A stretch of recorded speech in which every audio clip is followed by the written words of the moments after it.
이번 시간은 저번 시간에 이어서 서비스업 사업주가 꼭 알아야 할 산업안전보건법에 대해서 해보겠습니다.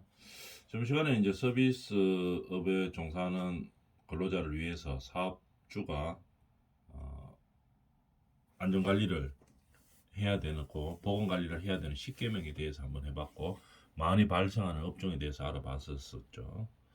그리고 뭐 어떤 재해 건수나 뭐 사망자 비율 이런 거를 알아봤었고, 이번 시간에는 업종별 주요 위험에 대한 안전보건 조치 사항에 대해서 해보겠습니다. 지금 하는 게 뭡니까? 이거 서비스업에 대해서 하고 있는 거죠. 이번 시간에는 서비스업에 관한 내용입니다. 산안법 주요 내용, 산안법이 산업안전보건법을 말하는 거죠. 산업안전보건법의 주요 내용이 무엇인가 한번 봅시다. 서비스업에 해당되는 내용을 말하는 거죠. 물질안전보건자료 작성 비치 교육. 물질안전보건자료, 화학물질에 해당되는 거죠. 보통 화학물질에 해당되는 거죠. 그럼 서비스업에서 주로 화학물질에 사용되는 게 뭐냐? 그걸 생각해 보면 되겠죠. 청소용 세제, 이거 제일 많이 있겠죠. 근데 이 청소용 세제도 이 뭔지를 잘 모르죠. 화학 제품으로 돼가지고 그냥 액체 이러면은 이게 어느 정도 이 위험한지, 예를 들어 뭐 만져도 되는 건지, 만지면 절대로 안 되는 건지, 뭐 이런 것들이 문제가 되겠죠. 청소용 세제 등 화학 물질에 대하여 어떤 물질인지를 말해야 되고 알려줘야 되죠. 배치해야 되겠죠. 게시하고 배치를 해야 됩니다. 그리고 또 만약에 어떤 안전사고가 이 화학물질에 대해서 발생했을 때 그 대처 방안 이런 것도 게시되어 있었고 교육이 돼야 되겠죠. 그런 화학물질에 대하여 물질안전보건자료 비치, 그죠? 그 다음에 소분 용기, 덜어서 사용하는 용기를 말하는 거죠. 그 다음에 경고 표지를 부착하고 해야 되는 거죠. 뭐 청소용 뭐 세제가 그렇게 위험하겠나 하지 이렇게 생각할 수도 있지만 위험할 수도 있습니다. 그렇기 때문에 뭐 예를 들어 우리 화장실에 쓰는 염산 소재, 화학 제품 이런 거 엄청나게 위험하죠. 사람 피부에 닿으면 피부 이거 큰일 나죠. 화상도 있고. 그런 것들은 반드시 뭡니까? 물질 안전 보건 자료를 비치해야 되는 겁니다. 근데 그거 말고도 이제 서비스업에 사용되는 화학 물질들도 많이 있기는 하죠. 일반적으로 많이 볼 수 있는 게 뭐 청소용 용품 이런 것들이기 때문에 청소용 세제라고 하더라도 화학 물질인 경우에는 어떻게 등한시해서는 안 됩니다. 그 다음에 작업 환경 측정 및 근로자 건강 진단. 저번 시간에 했던 내용과 마찬가지겠죠. 일반 건강 검진을 반드시 실시해야 되고 화학 물질에 대하여는 필요시 작업 환경을 측정한다든지 아니면 특수한 상황에서 특수 건강 진단을 해당이 되면, 특수 건강 진단하는 것은 뭡니까? 특수 건강 진단을 해야 되는 업종들이 포함 명시되어 있죠. 그 업종에 해당되면은 특수 건강 진단을 실시해야 되는 겁니다. 산업법 주요 내용이 이런 겁니다. 자, 그러면은 업종별로 어떤 일이 많이 발생하는지 한번 봅시다. 음식업에서는 우리가 서비스업에 대한 것만 하고 있는 거죠. 음식업에서는 주로 무슨 안전사고가 많이 발생하는가 한번 봅시다. 이게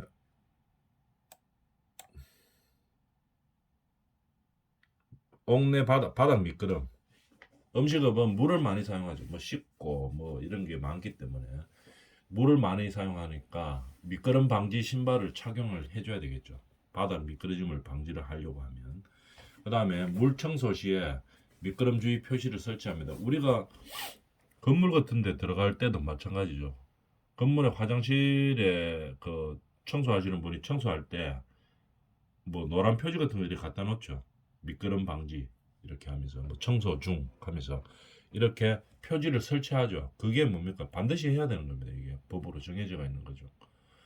그래서 물 청소 시에 미끄럼 주의 표시를 반드시 설치를 해야 되는 거죠. 그래서 다른 근로자들이 뭐 일할 때 미끄럼을 방지한다든지 아니면 손님들 미끄럼을 방지한다든지 반드시 필요한 상황이죠. 그래서 물 청소 시에 미끄럼 주의 표시를 설치합니다. 그 다음에 칼 등 절단용 수공구에 절단된다든지 뭐 베인다든지 찔린다든지 많이 하죠. 음식업에서는 그런 거 많이 발생하죠. 왜냐하면 칼을 많이 사용하기 때문에. 그럴 때는 어떻게 합니까? 배임 방지 장갑을 착용하든지 아니면 수공구 사용법을 교육하든지 이렇게 하는 겁니다. 배임 장갑 이런 것들을 끼고 음식업을 우리는 해야 되겠죠. 배임 장갑을 착용해서 그래서 칼 등에 절단되거나 베이거나 찔림을 방지하는 거겠죠. 그 다음에 음식업이니까 뭐가 많습니까? 이게 음식업이니까 배달이 많죠. 배달이 많기 때문에 배달 나갈 때는 반드시 뭡니까? 안전모를 착용해야 되겠죠. 그 다음에 제동 장치를 점검해야 됩니다. 그 다음에 교통법규 준수 교육을 시켜야 되겠죠. 빨리만 다녀가 될 게 아니고 안전하게 빨리 다녀야 되겠죠. 그래서 교통법규 준수를 많이 교육을 해야 됩니다. 그 다음에 건물 관리업. 자, 건물 관리업. 계단 등 이동 시 넘어짐. 미끄럼 방지 신발을 건물 관리할 때 우리가 많이 발생하는 사고가 어떤 것들이 있나 보는 거죠.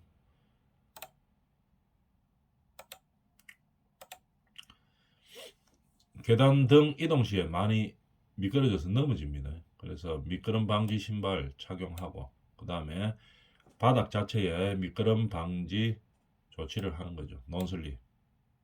계단 끝이라든지 아니면 경사면에다가 논슬립을 부착을 시켜 놓는 거죠. 그래서 미끄럼을 방지하는 겁니다. 건물 관리할 때.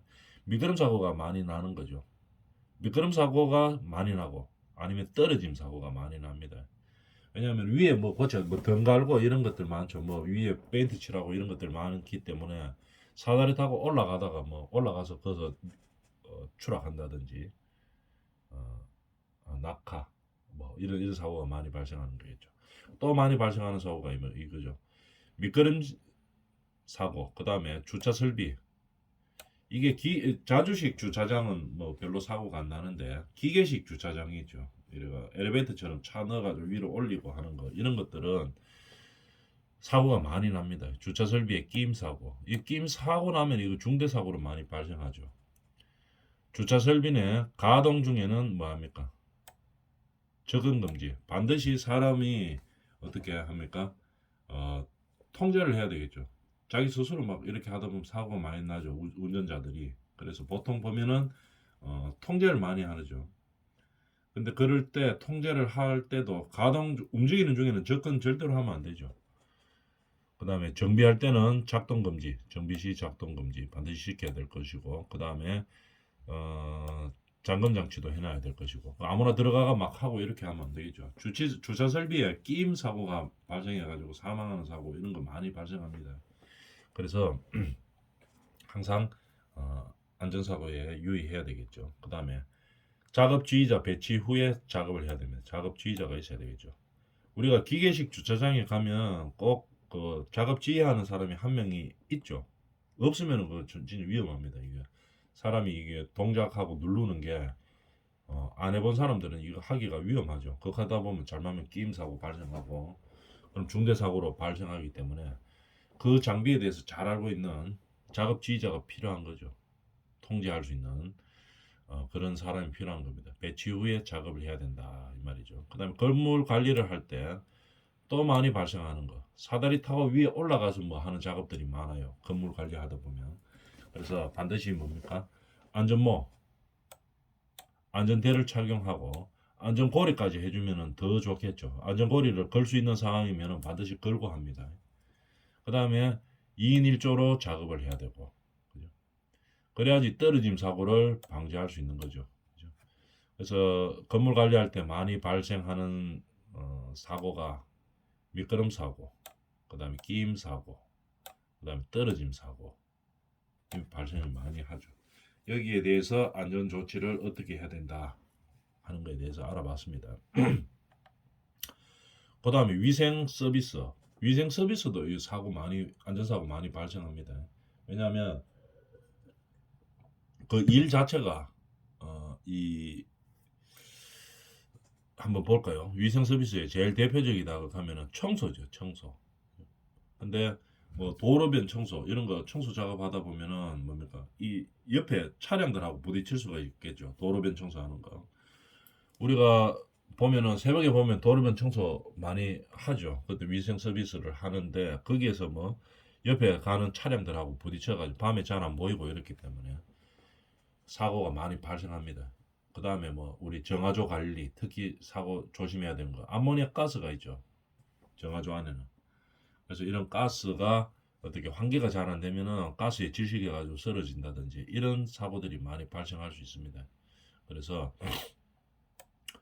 자, 위생 서비스업에 대해서 한번 봅시다.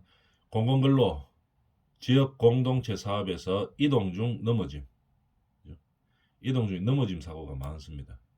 위생 서비스 어떻게 해야 됩니까? 바닥 상태 확인하고 주변 차량을 확인하고 해야 되는 거겠죠. 우리가 서비스업을 하다 보면 이 지금 계속 나오는 게 뭡니까? 미끄럼 사고가 많이 발생한다고 나오죠. 어떤 종목이든지 간에. 그래서 항상 미끄럼 사고가 발생하지 않도록 우리가 대처를 많이 하고 있는 그런 형상입니다. 왜냐하면 미끄럼 사고가 많이 발생하기 때문에 그런 거죠. 넘어짐 사고, 바닥 상태를 확인하고 주변 차량을 확인해야 된다 이 말이죠. 그 다음에 생활 폐기물 수집 운반 중 교통사고, 이거 진짜 위험하죠. 폐기물 수집 운반 중 교통사고. 도로변 청소 작업할 때 주변 이동 차량을 항상 확인해야 됩니다. 그러고 이 근로자들이 차량 운전자들이 쉽게 볼 수 있는 그런 뭐 옷이라든지 뭐 야광이 된다든지 이런 옷들이나 뭐 장비를 하고 해야 되겠죠. 밤에 이 어두운 옷 입고 이러면 잘 안 보입니다. 그렇기 때문에 주변 이동 차량이 위생 서비스 하는 사람들을 잘 발견할 수 있는 그런 장비를 착용하고 해야 되겠죠.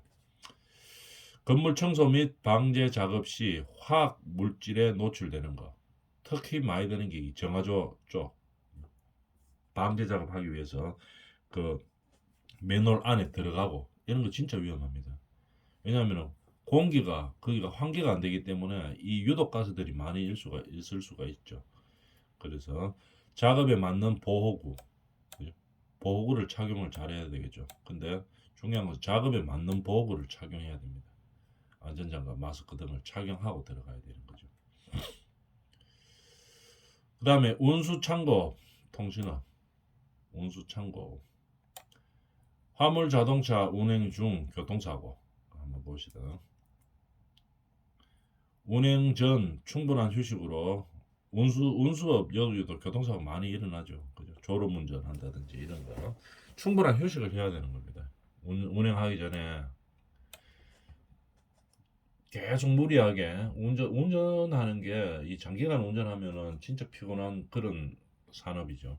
그래서 졸음운전을 하고 이래가 사고로 이어지는데 이 충분한 휴식을 통해서 이 졸음운전하고 교통사고를 방지해야 되겠죠.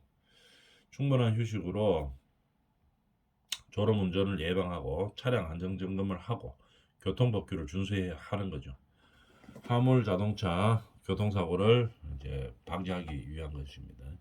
그 다음에 지게차, 특장차 이런 것들은 특장차, 지게차 이런 것들은 부딪힘 사고가 많습니다. 왜냐하면 이 운전자가 시야 확보가 잘 안 되죠. 그래서 이 제조업에서 특히 지게차 사고가 많이 발생하는데 왜냐하면은 뭐 예를 들어가 제조업하는 공장 안에서 막 지게차들이 움직이죠. 근데 뭐 공장 안이 이래 오픈되어 있는 공간도 아니고 자재들도 있고 뭐 장비들도 있고 막 그렇죠. 그런 상황에서 이 지게차를 운전하기 때문에 이 시야 확보가 잘 안 됩니다. 이게 그냥. 그래서 뭐 잘 안 보이기 때문에 시야 확보가 안 되니까 가서 뭐 부딪혔다든지 부딪히면은 이거 큰 사고 많이 나죠. 그래서 운전자 시야 확보, 그 다음에 유도자 배치, 시야를 확보하고 어떻게 해야 되는가 하는 거, 유도자를 배치하고, 그 다음에 작업 전 장비 안전 점검해야 되고, 작업 계획서를 작성해야 되고, 어떻게 작업하겠다 하는 거를 작성해서 그에 대해서 조치를 해야 되겠죠. 이런 식으로 해서 운수창고부에서는 지게차나 특장차에 의한 부딪힘을 방지하는 겁니다. 특히 창고 이것도 뭡니까? 지게차에 의한 사고들이 많이 있어요. 특장차도 마찬가지고. 특히 지게차 사고가 많이 발생하죠. 아까 제조업과 마찬가지로.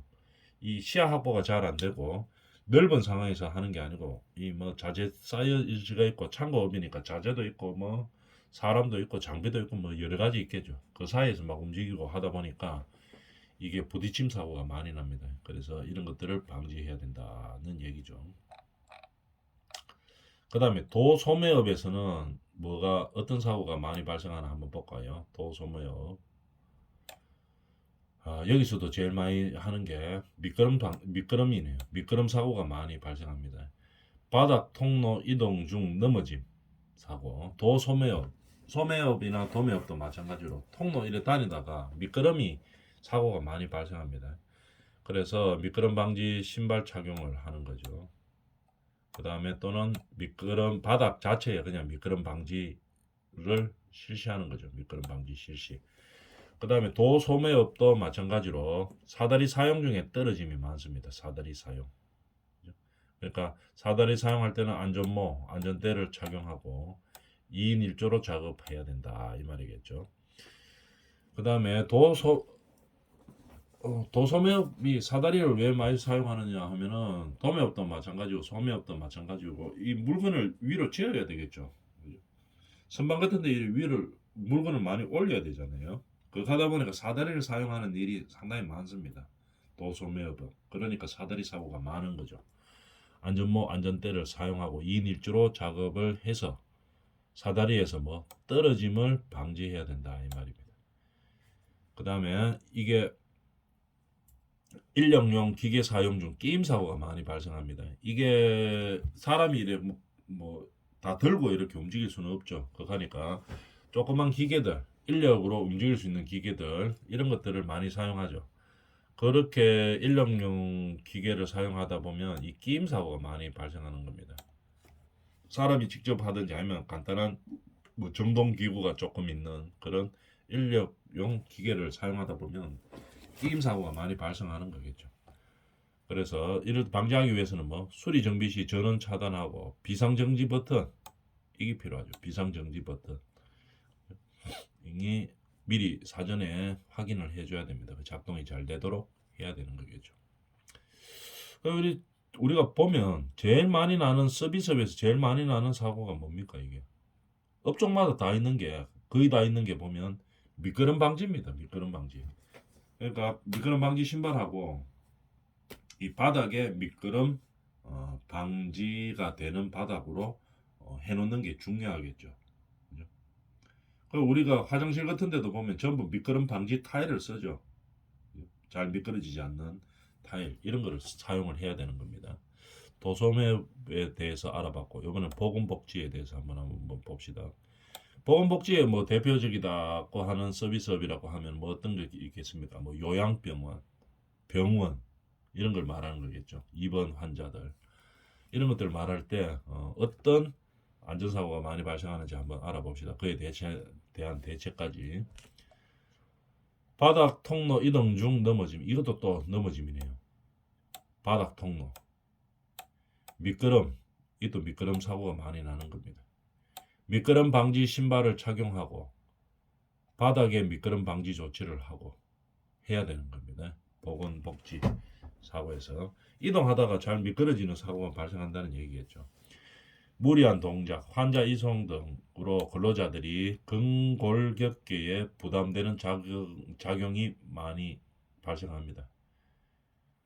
병원 같은 데서 환자를 뭐 예를 들어서 휠체어에서 뭐 침대로 옮겨야 된다 이런 상황이 있을 수 있죠. 그럴 때 근로자의 근골격계 부담이 많이 발생한다 이런 얘기입니다. 그럴 때는 이제 방지하기 위해서는 어떻게 해야 합니까? 인력 보조 기구를 사용해야 되고 그 가급적 2인 1조로 해야 되는 거겠죠. 사람을 이거 혼자 들면 이거 잘못 다칩니다. 이거 혼자서 한 명을 들면 다치죠. 그래서 보통 인력 보조 기구를 사용해야 되는데 가급적이면 최소한도로 2인 1조로 이 환자를 이송한다든지 아니면 환자를 옮긴다든지 침대에서 뭐 휠체어로 옮긴다든지 이런 작업을 해줘야 된다는 얘기죠. 그 다음에 환자 보조 시에 환자만 이래 생각하고 막 이래 옮기죠. 그러다 자기는 이제 신경을 못 쓰다 보니까 침대 모서리 등에 부딪히고 이런 것들이 많습니다. 환자를 예를 들어서 뭐 휠체어에서 저 침대로 옮기려고 환자 이거 잘못하면 환자를 이렇게 옮길 때 뭐 떨어질까 싶어 뭐 환자에만 이렇게 신경 쓰죠 근로자들이. 그러다 보니까 자기는 또 신경을 못 쓰게 되죠. 못 쓰다 보니까 뭐 모서리 등에 부딪힌다든지 부딪힘 사고가 많은 거죠. 침대 모서리 등에 부딪힘이 많이 발생합니다. 그러니까 뾰족한 모서리 등에서는 뭐 해야 됩니까? 완충제를 부착을 해줘야 된다는 얘기겠죠. 이런 식으로 업종마다 필요한 안전대책들이 있습니다. 그 다음에 이런 서비스업의 교육을 활성화시켜야 되겠죠. 자꾸 교육을 안전교육이나 보건교육을 해줘야 되는 겁니다. 자, 교육 서비를 통해서 어떻게 옥내바닥에 미끄럼짐 방지 이게 사고가 제일 서비스업에서는 가장 많이 발생하는 거죠. 그래서 미끄럼 방지 신발을 신든지 아니면은 바닥 자체에 미끄럼 방지 시설을 해줘야 되는 거겠죠. 그리고 또 물청소 시 미끄럼 주의 표시를 해야 됩니다. 우리도 건물 같은 데서 물청소할 때 사람 못 들어오게 하죠. 그 청소하시는 분이 못 들어오게 하고 표시 해놓죠. 노란색으로 딱 미끄럼 방지 뭐 물청소 작업 중 출입 금지 이렇게 딱 되어 있죠. 이렇게 함으로써 다른 근로자들을 보호하고 또한 손님들을 보호하는 미끄러짐 방지 교육을 해줘야 된다 이 말입니다. 그 다음에 절단용 수공구 칼 같은 거에 절단된다든지 뭐 찔린다든지 이런 것들을 방지하기 위해서 배임 장갑을 끼야 되는데 요즘 우리나라 사람들이 잘 안 끼죠. 있긴 있는데 그래서 왜냐면 불편하고 이렇게 되면 잘 안 끼는데 안전사고를 위해서는 항상 이런 것들을 착용하고 하는 이제 버릇을 들여주고 교육을 통해서 그걸 바꿔야 되겠죠. 그 다음에 전지작업, 나무 가지치기 등 이동식 사다리, 사다리 사고도 많이 발생합니다. 여기서 떨어짐 사고가 많죠. 이 서비스업에서는. 그럴 때는 뭡니까? 안전한 사다리를 사용해야 되고 사다리도 사용하는 규칙이 있죠. 저번에 우리가 산업안전보건법 개론에서 많이 나오죠. 사다리 사용하는 방법 그것들을 생각해 보면 되고 그 다음에 그 사다리 사용할 때 안전모, 안전대, 안전고리까지 있으면 더 좋고 2인 1조로 작업해야 된다. 이런 것들을 교육을 통해서 우리가 서비스업에서 안전사고를 방지해야 되는 겁니다. 계속 이제 강조하고 교육을 통해서 이제 방지하는 방법을 이제 찾아가야 되는 거죠.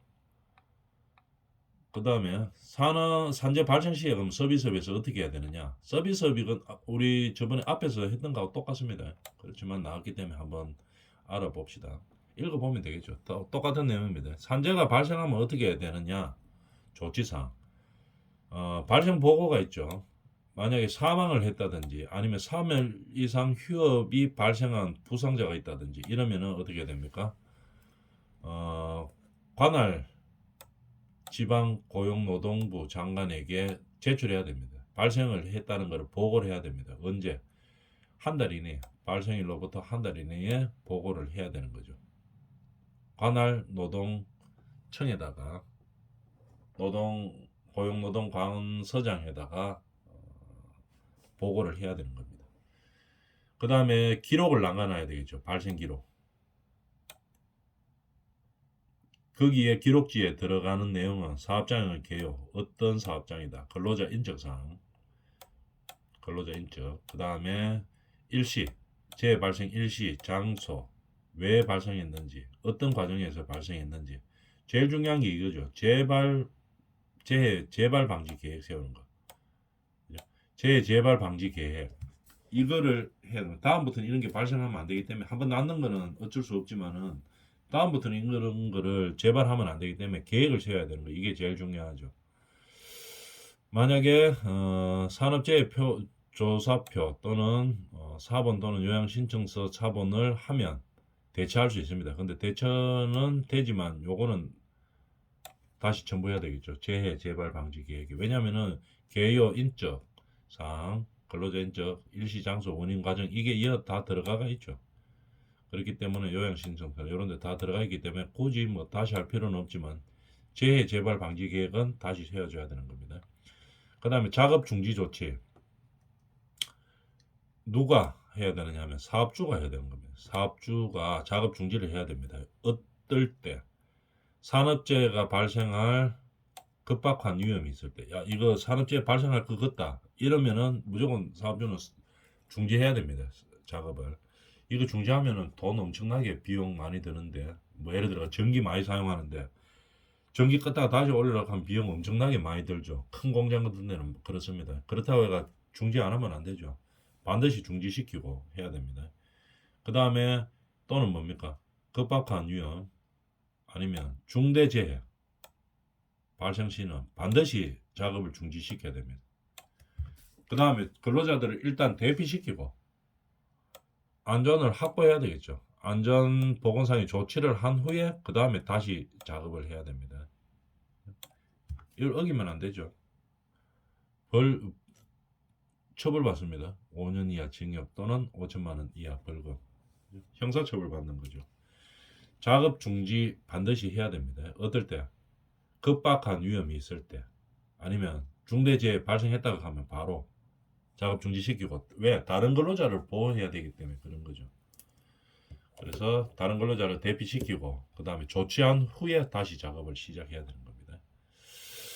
자, 이번 시간에는 서비스업의 사업주가 반드시 알아야 할 산업안전보건법에 대해서 알아봤습니다. 여기까지 합니다.